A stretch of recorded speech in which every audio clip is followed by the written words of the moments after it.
सात संगत जी, प्यार से कहना धन निरंकार जी।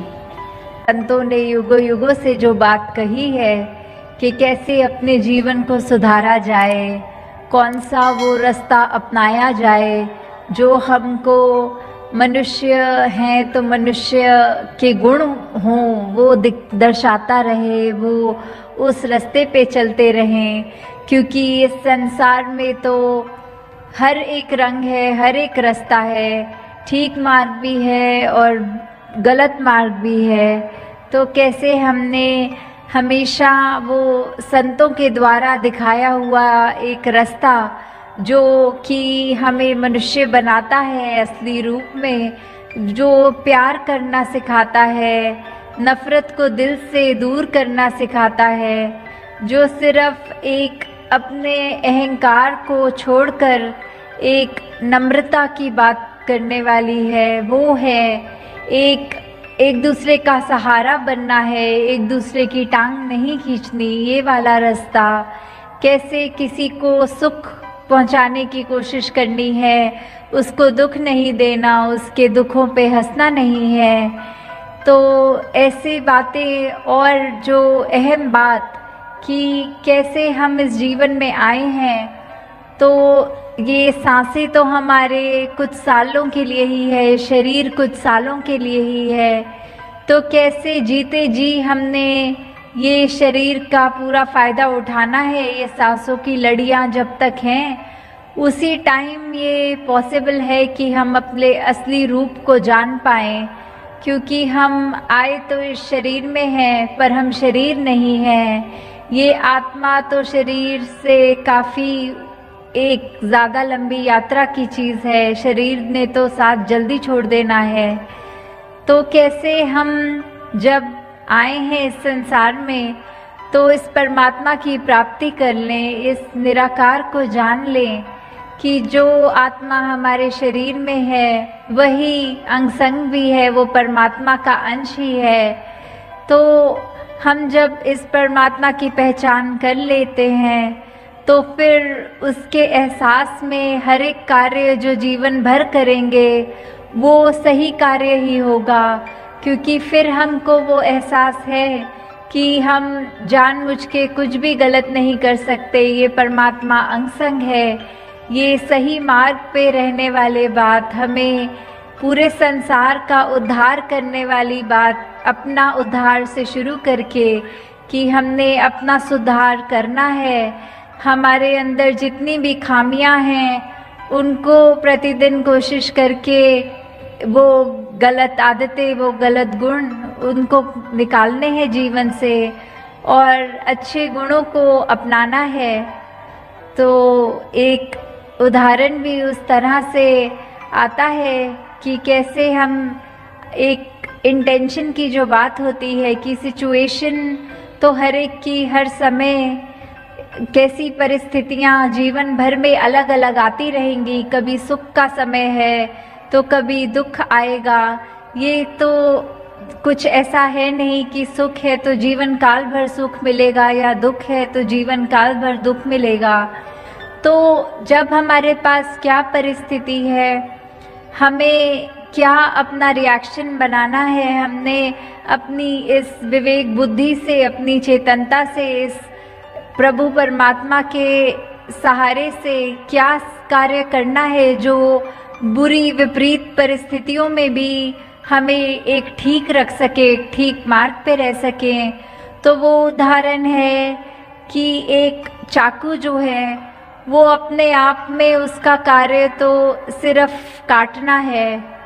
पर चाकू किसके हाथ में है उससे बहुत फ़र्क पड़ता है। कि अगर घर में वही चाकू है जो सेब को छील रहा है, सब्जियों को काट रहा है, तो वो चाकू भी एक अच्छे कार्य के लिए इस्तेमाल किया जा रहा है, वो एक अच्छा है। तो चाकू का तो गुण काटना है, पर किस चीज़ के लिए उपयोग में आ रहा है उससे फ़र्क पड़ता है। एक डॉक्टर जब किसी का इलाज कर रहा हो, कोई सर्जरी कर रहा हो, कोई सर्जन, तो शरीर का वो बेहोश करके हिस्से को चाकू से काटता है तो वो इसलिए नहीं उस शरीर को काट रहा क्योंकि नुकसान देना चाह रहा है,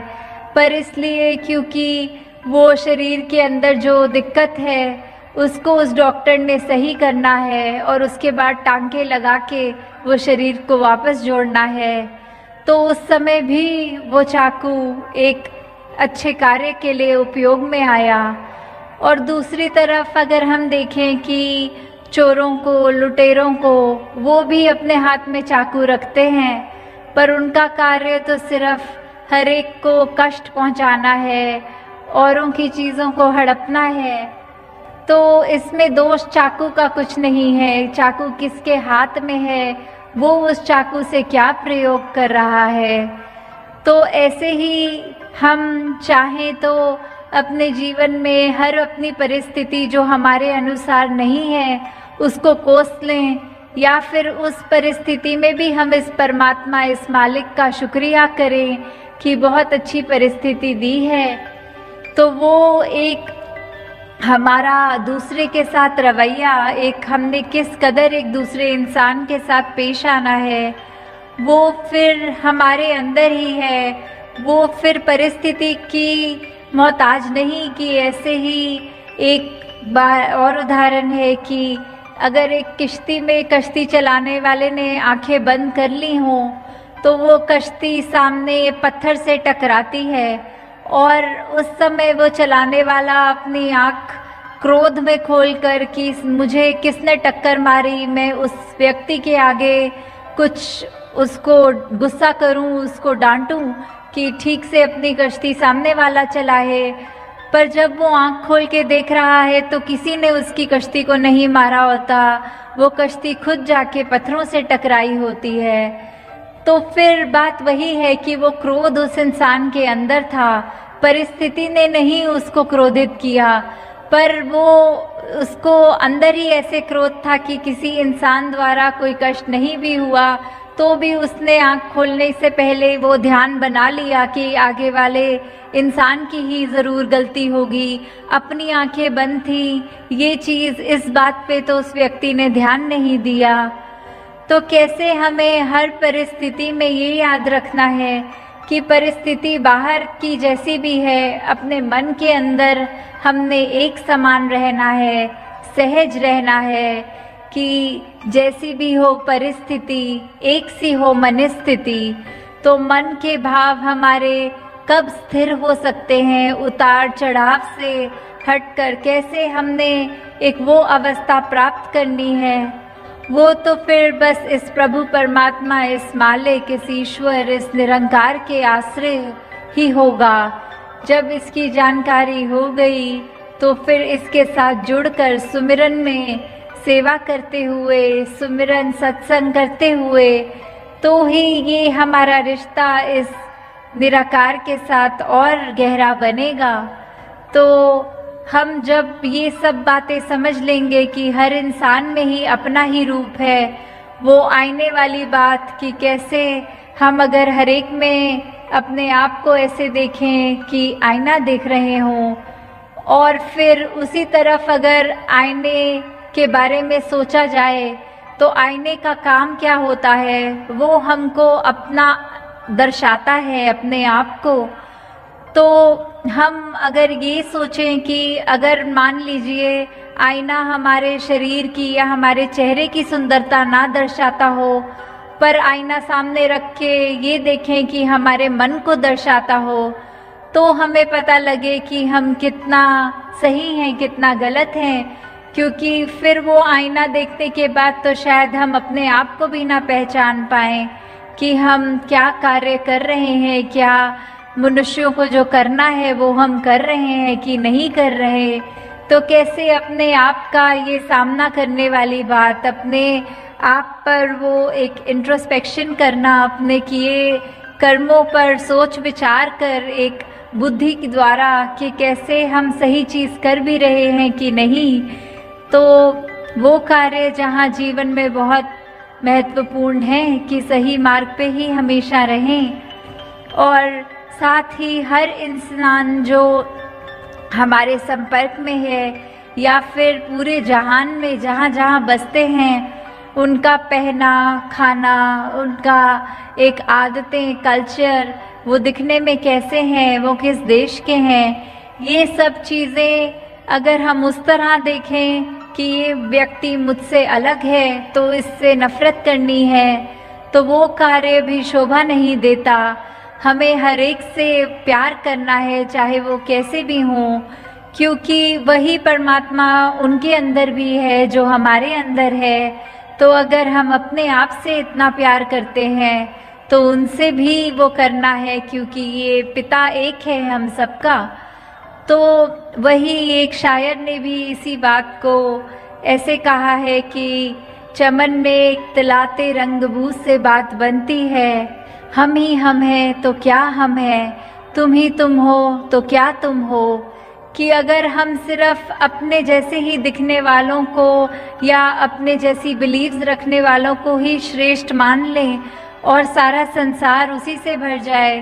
तो फिर वो बात उतनी अच्छी नहीं है जितनी हर कल्चर, हर देश, हर अपनी जैसे भी रहते हैं उस तरह से रहने वाले। जैसे एक बाग का, एक बगीचा का उदाहरण कि फूल दिखने में चाहे लाल हों, गुलाबी हों, येलो हों, किसी भी रंग के हों, उनकी खुशबुएं भी अलग अलग, पर एक गुलदस्ते में, एक बगीचे में कैसे सुंदर लगते हैं।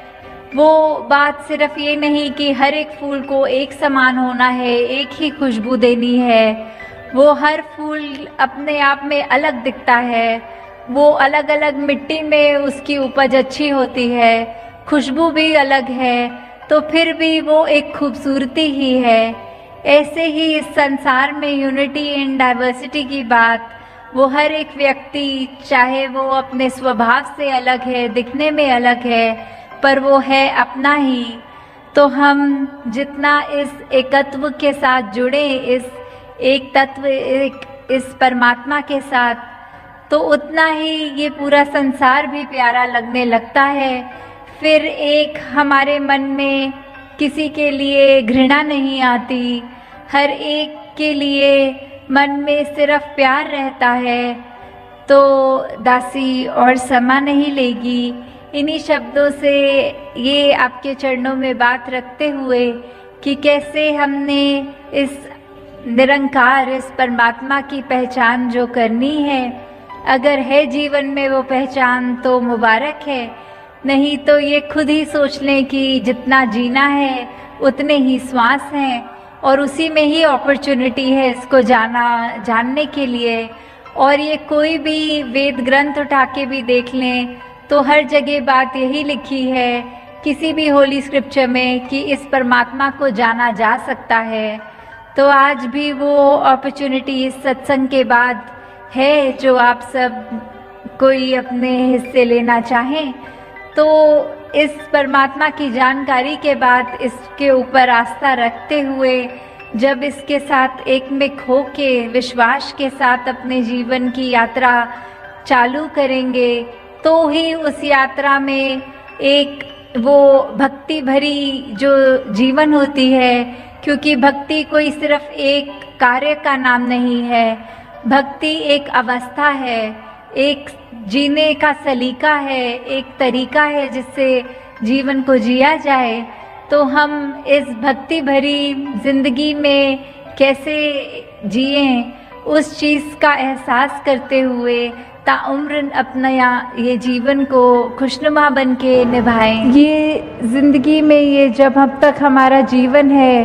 ये उतराई चढ़ाई तो आती ही रहनी है, तो फिर ऐसा क्यों कहा जा रहा है कि दुख दूर होगा?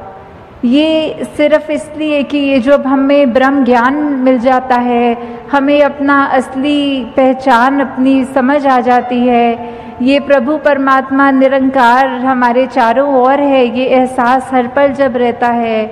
तो उसके बाद हम जब मान लेते हैं कि ये निरंकार पूरा है, इसका किया सब पूरा है, तो अगर ये हमारी जहाँ ज़िंदगी है, चाहे हमारी मटेरियलिस्टिक रूप में या स्वस्थ रूप में या कोई भी ऐसी चीज़ जो हमें उस समय लग रही हो कि हमारे ये अनुकूल नहीं है, तो भी इसमें भी उस सिचुएशन के अंदर भी हमें ये पता है कि तेरा किया सब पूरा है, तो उस समय यही भाव होते हैं कि चाहे ये सिचुएशंस हमारे अकॉर्डिंग नहीं है, पर ये निरंकार की दी गई घड़ियां हैं, ये सिचुएशंस हैं, तो ये भी बिल्कुल ही ठीक हैं, क्योंकि जो निरंकार ने दिया है सब उसमें शुक्राना भाव, वो जैसा भी सिचुएशन है वो हमारे लिए उस समय वो बिल्कुल बहुत अच्छी सिचुएशन है। हाँ जी। साध दी संगत कर ले बंदे, जांदा रहेगा मान गरूर। तो संगत में हम जितना आते हैं हम अपने विकारों के ऊपर काम कर सकते हैं। वो बातें ये एक तरह से जो मोती हैं इस इतने बड़े तालाब में, वो उसको चुन चुन के जिसमें एक एक मोती की वैल्यू इतनी आ रही है, तो मन से हमारे जो भी खामियां हैं वो सब दूर हो जाती हैं। और सिर्फ ये अच्छे भाव ही जो ये सब संत महात्माओं के साथ जो आप सब ब्रह्म ज्ञानी यहाँ बैठे हैं, तो किस तरह वही भाव हैं जो ज़िंदगी को तब्दील कर सकते हैं। जहाँ मन में हमेशा प्यार और ऐसी अच्छी भावनाएं होनी चाहिए और बिल्कुल भी ये गुरूर और उस तरह की खामियां नहीं होनी चाहिए। तो ये सब हमें फिर सत्संग की इम्पोर्टेंस के ऊपर ही दर्शाते हुए कि ये सब भी फ़ायदे हमारे तब तक जीवन में हैं जब तक हम सच्चे मन से सत्संग आके सत्संग को सत्संग की तरह करके, सिर्फ वो ना समझ कर कि आए हैं और इतने से इतने बजे तक का अनाउंसमेंट है सत्संग का, तो आए बैठे सुने चले गए, पर वो सब हमें अपनी लाइफ में इम्प्लीमेंट करना है। जब तक सुनकर उनको कर्मों में नहीं ढालेंगे, अपनी सोच को नहीं बदलेंगे, तब तक वो शब्द सिर्फ शब्द तक ही रह जाएंगे। हाँ जी। साध दी संगत कर ले बंदे, अण डिठा रब पाएगा। तो जब हम ये संतों के बीच में विचरण कर रहे हैं अपना ये संगत में, तो ये हमें क्या, हर एक जो संत है ब्रह्मज्ञानी है वो परिचित है इस प्रभु परमात्मा निरंकार से। सबने रूबरू होकर आमने सामने ये परमात्मा को जहाँ देखा है, और वहाँ कहा भी जाता है कि ये परमात्मा को कोई नहीं देख सकता, पर यहाँ इतने दावे से अवतार वाणी में ये अगर अंकित है कि ये अनडिठा दिखेगा, तो उसका मतलब क्या है कि हम जब तक अपने आप को सरेंडर नहीं करते, ये हमारी जिज्ञासा कि हमारी असली पहचान, हमारा मकसद, हम क्या इस जीवन में करने आए हैं और किस से आए हैं, किस में जाना है, जब तक वो अपना नहीं समझेंगे, सिर्फ ये शरीर तक ही में सीमित हो जाते हैं कि ये शरीर ही मैं है। पर ऐसा नहीं है, जो आत्मा है ये तो शरीर से बहुत ऊंची है, ये इसी परमात्मा का अंग है जो हमारे अंदर है। तो कैसे हमें ये ब्रह्म ज्ञानियों के संग करने से ये ज्ञान की दात अपनी झोली में भी मिल सकती है। हाँ जी। साध दी संगत कर ले बंदे, फलदा फुलदा जाएगा। तो ये फलदा फूलदा का भाव जो होता है कि कैसे हम खुशी हर समय की वो ले सकते हैं कि अगर कुछ ऐसा भी है जो हमारे को ठीक नहीं लग रहा, हमारा मन परेशान होने की बजाय उस घड़ियों में भी कैसे खुशी ढूंढे। तो ये सब तभी है जब हमारे मन में वो कामनेस होगी, हमारे मन में ये सिर्फ अपने आप को सेल्फ फोकस्ड रख के कि हमने सत्संग आना है, अपना सुधार करना है, दूसरों की कमियों पे उंगली नहीं, उनकी कमी नहीं देखनी, बल्कि अपने आप को देखना है। तो ये हम तब तक ही प्रफुल्लित होंगे जब तक हम ये सत्संग सुनकर अपने अंदर ही वो भावों के अंदर उजाला पैदा करें। जी। साध दी संगत कर ले बंदे, पीवेंगा तू अमृत रस। तो सत्संग में हर कोई बोल जो भी बोला जाता है वो अमृत के समान होता है कि कैसे ये जो अमृत है इतनी कीमती, ये ऐसा वो उसको सिग्निफिकेंस तो अमृत का हमेशा एक होली वाटर जल की तरह लिया जाता है, पर संतों के वचन इतने कीमती हैं कि उनकी वैल्यू भी उसी के समान की है कि अगर जैसे बोला जाता है कि अमृत ले लिया तो हमेशा के लिए अमर हो गए, तो वैसे ही संतों के वचनों को अगर हमने अपने मन से सुना, सिर्फ कानों से नहीं, तो ये मन हमेशा एक खुश रहेगा, हमारी अंदर आत्मा वो अमृत रूप का ये रस लेकर हमेशा के लिए ही कायम दायम रहेगी। जी। साध दी संगत कर ले बंदे हो जान पंजे तेरे वस। तो ये पंजे, ये 5 वो जो हम सुनते हैं कि ये इंद्रियां होती हैं, काम क्रोध मोह लोभ अहंकार, तो ये 5 हमारे ऊपर कैसे कभी कभी हावी हो जाती हैं। किसी ने अगर कुछ कह दिया, थोड़ा सा भी तारीफ कर दी, तो वो मन में अहंकार आ जाता है। कभी तो उस एक्सटेंट तक भी आ जाता है कि वो इतना सूक्ष्म होता है, हमें पता तक नहीं लगता कि कैसे हमारे अंदर किसी की तारीफ ना भी करे हुए हमें अपना गुण कोई खुद ही अगर रियलाइज हो जाता है, तो वो हमारे जैसे बोलते हैं सर पे चढ़ जाती है बात, कि कैसे वो धीरे धीरे वो हमारा अहंकार का रूप ले लेता है। वैसे ही अगर किसी ने कुछ अगर बोल दिया जो हमें पसंद नहीं आई बात, तो हमारा मन कैसे क्रोधित हो जाता है। ऐसे ही ये बाकी भी जो जिक्र हुआ 5 का, तो कैसे हमारे मन में ये अगर हम पर हावी हो रही हैं, तो हमारा बिल्कुल उसमें क्या योगदान, ये जो हमारे अंदर चेतना है हम उसको कितनी इस्तेमाल कर रहे हैं। जैसे उदाहरण के तौर पे अगर कोई बोलते हैं कि जंगली घोड़ा जो बेलगाम है वो इधर उधर भाग रहा है, पर जब उसमें लगाम लगाकर एक एडजस्ट किया जाता है अपने हाथों से, घोड़सवार उस पे चढ़कर फिर वो किसी भी डायरेक्शन में उस घोड़े को ले जा सकता है। तो वैसे ही हमने अंदर ये चाहे कितने इमोशंस हैं ये हम फील करते हैं, पर हमने इन इमोशंस के वश में नहीं होना, इन इमोशंस को अपने कंट्रोल में रखना है। और ये तभी हो सकता है जब हमें हर पल ये एहसास हो कि ये निरंकार हमारे अंग संग हमेशा हैं, तो हम जानबूझ के कोई भी ऐसी गलती नहीं करेंगे, कोई भी ऐसा भाव मन में नहीं लाएंगे जो हमको ऐसा हावी हो जाए कि हम वो जानवर रूप ले लें। एक इंसान के शरीर में होके मनुष्य तन जो इतने दुर्लभ होता है, उसके बावजूद अगर हम ऐसे अपने अंदर डाल देते हैं, ये इनको हावी होने देते हैं, तो ये हमेशा ये एहसास रहे, ये भय रहे कि ये परमात्मा ने जिसने हमको ये शरीर बख्शा है, इसकी सोच, इसके इमोशंस जो बच्चे हैं, वो हम नेगेटिव की बजाय अपने आप को एक पॉजिटिविटी की तरफ ले जाएं। जी। साध दी संगत कर ले बंदे कायम दिल दा पारा रहे। तो वही टेम्परामेंट की बात आ रही है, ये पारे की बात, कि कैसे कभी भी हमारा किसी स्थिति में जब देखकर हमारे अनुसार वो नहीं चल रही होती, तो मन इतना तंग हो जाता है कि फिर हमको अपने बोलों पे भी कंट्रोल नहीं रहता, हमारे दिमाग में इतना गुस्सा भर जाता है कि हम अपने बिल्कुल चैन गवा देते हैं और दूसरों को भी कठोर वचन बोल देते हैं। तो इस पारे को कैसे कंट्रोल करना है, वो जो सहज भाव की बात की, चाहे ये बैलेंस्ड अप्रोच हो एकदम, कि स्थिति वही बात जैसे पहले भी दासी कह रही थी कि कोई भी घटना हो रही हो हमारे साथ, कैसी भी सिचुएशन हो, तो भी एक रस ये अपने आप को बिठाकर कि मन में कि कोई बात नहीं, हमें दुख में बहुत दुखी नहीं होना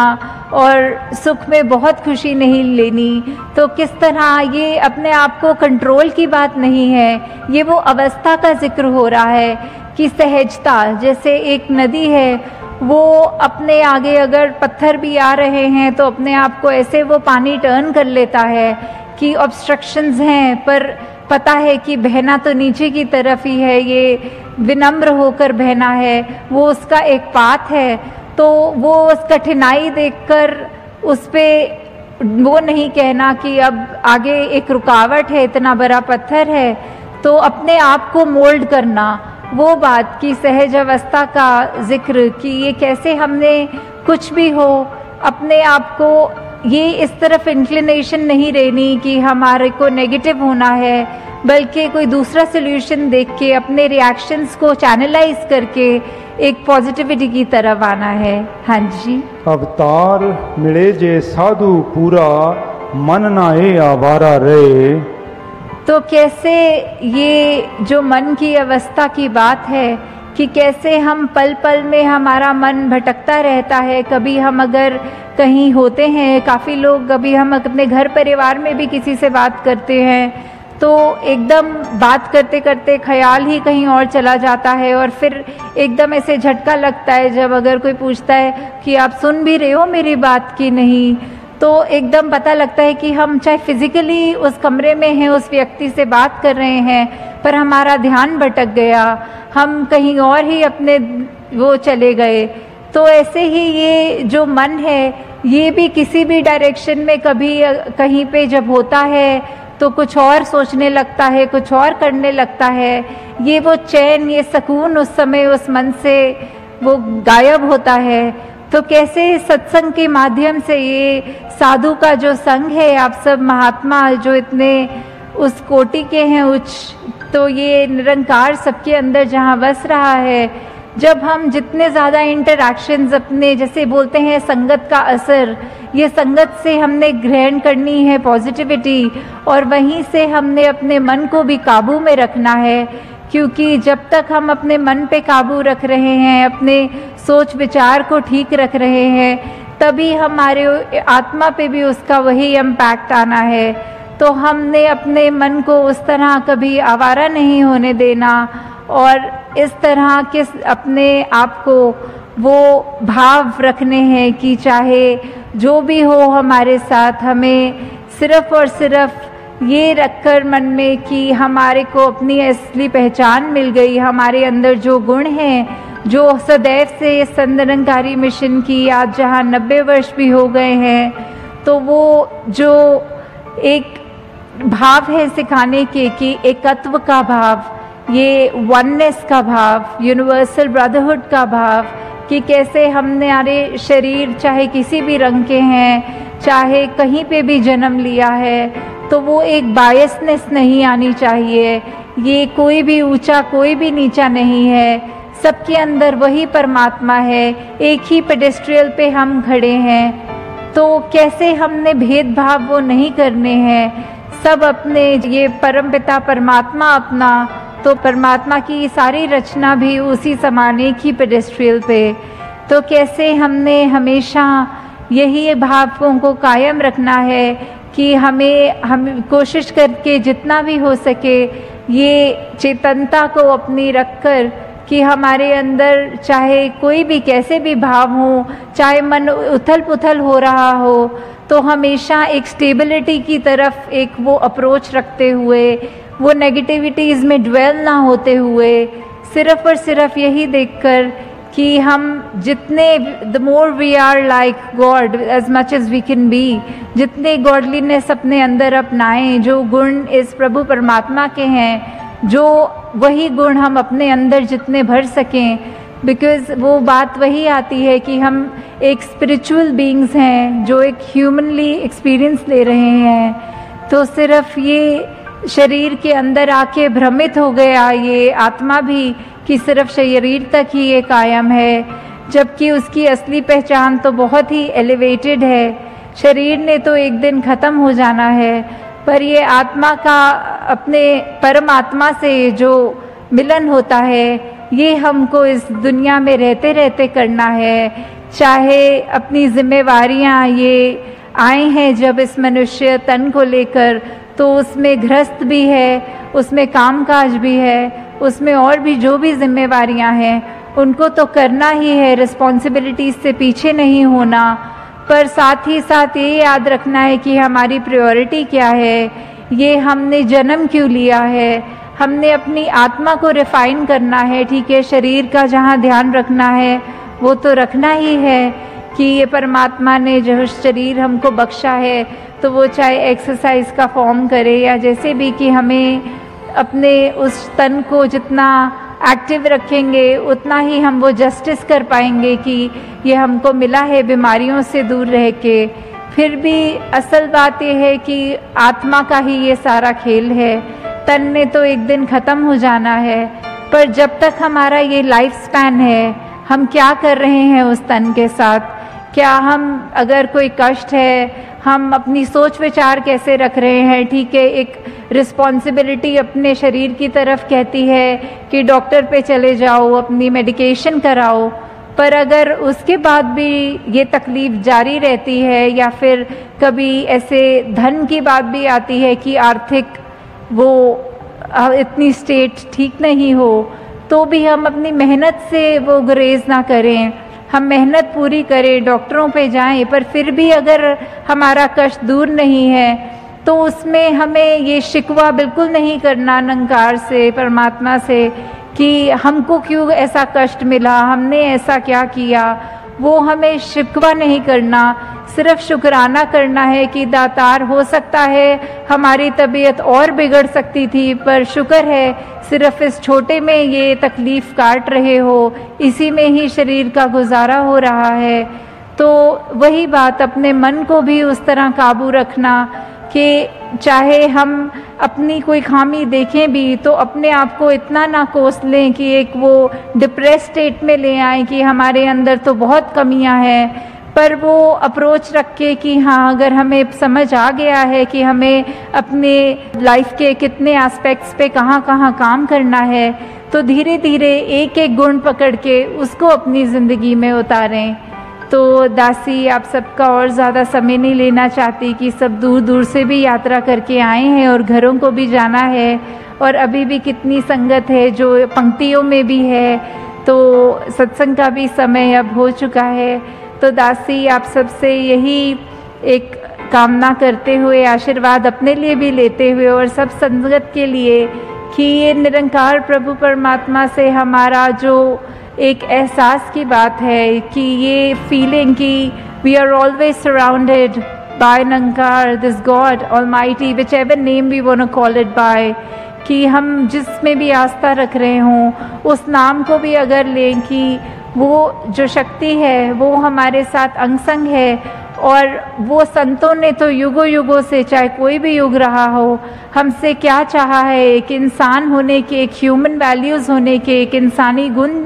हमारे अंदर होने हैं। तो हमको अपने आप पे एक ये वॉच रखनी है, ये इंट्रोस्पेक्शन करते रहना है कि क्या हम उन ह्यूमन वैल्यूज़ पे चल रहे हैं या फिर हमारा दिल और दिमाग हमें कहीं और लेके जा रहा है। तो दासी, आप सबका एंड में सिर्फ ये धन्यवाद करते हुए कि इतने इनकन्वीनियंस भी चाहे हुई होगी दूर दूर से आने में, तो भी आप सब ये समय निकाल के सत्संग को दे रहे हैं, जो उसी के साथ साथ सेवा और सुमिरन भी कर रहे हैं। तो दातार कृपा करे सभी पर कि चाहे ये जो भी तन मन धन सब परमात्मा का ही है और वो उसी काम आए, दूसरी नेगेटिव काम किसी ना आए। तो इन्हीं शब्दों से दासी आप सबसे आज्ञा लेगी। साथ संगत जी, प्यार से कहना, धन्यवाद जी।